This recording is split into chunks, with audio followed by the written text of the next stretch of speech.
Friedrich Nietzsche's genealogy of morality delineates the history of morals and how they've changed over time, going from a consequentialist form of morality and that something is deemed moral or amoral due to the consequences that occur, and that's often interpretive in nature, um,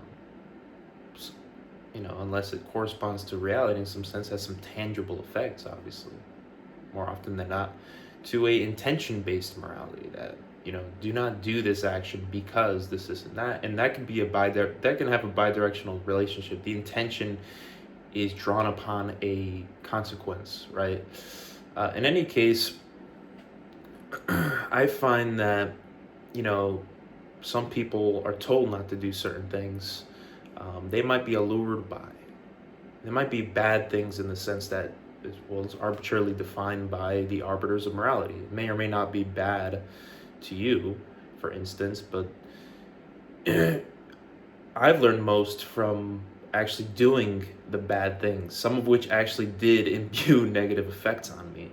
Many of which, some of these bad things, right, like simply questioning authority, has actually allowed me to foster intellectual growth and come to really understand myself more, right? I was always told about the dangers of drug use, and so when I gave way to peer pressure when I was younger, and I did drugs, I suffered the consequences, many of which are permanent now. I have depersonalization disorder. It's been almost 10 years, and there's very little scope of it actually subsiding, right? So I learned from my mistakes. And if that had never occurred, I would still be chasing these feckless desires, and God knows where it would lead me to. I think I'd be in destitution now, probably on worse drugs, just because I was so unfulfilled. In any case, I learned from my mistakes.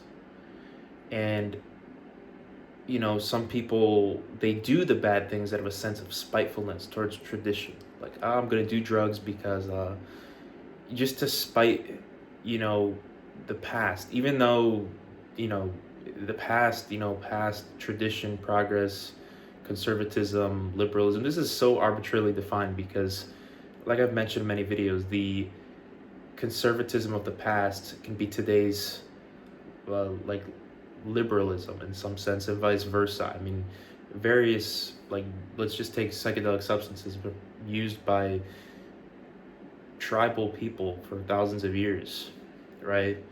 There's some evidence suggesting even like in proto-history, people used psychedelic substances, or plants rather. But in any case, they told me it was bad. A lot of people were using them and it didn't imbue the same effects. For me, it practically ruined my life in many instances. But I will say, if I hadn't done the bad things, I probably wouldn't be the person I am today, because it taught me about suffering, right? That I was oblivious to. I mean, I knew about suffering, I just couldn't make sense of it because I had suffered tremendously. But if it weren't for the bad things, I wouldn't understand what I lost. I wouldn't understand what I had discovered. So sometimes you have to do the bad things because it can make you a better person.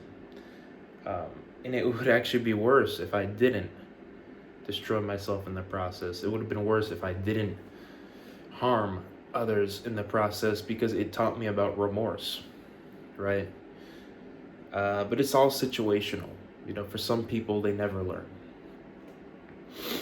In any case, now I know why it's wrong, at least for my personal morality, not to do certain things, at least for me and what I've observed in others. But there you go. You learn from your mistakes, you learn from doing the bad things.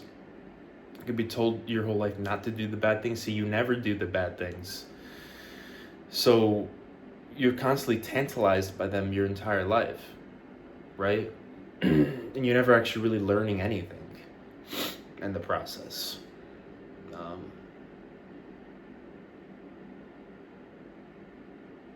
But yeah,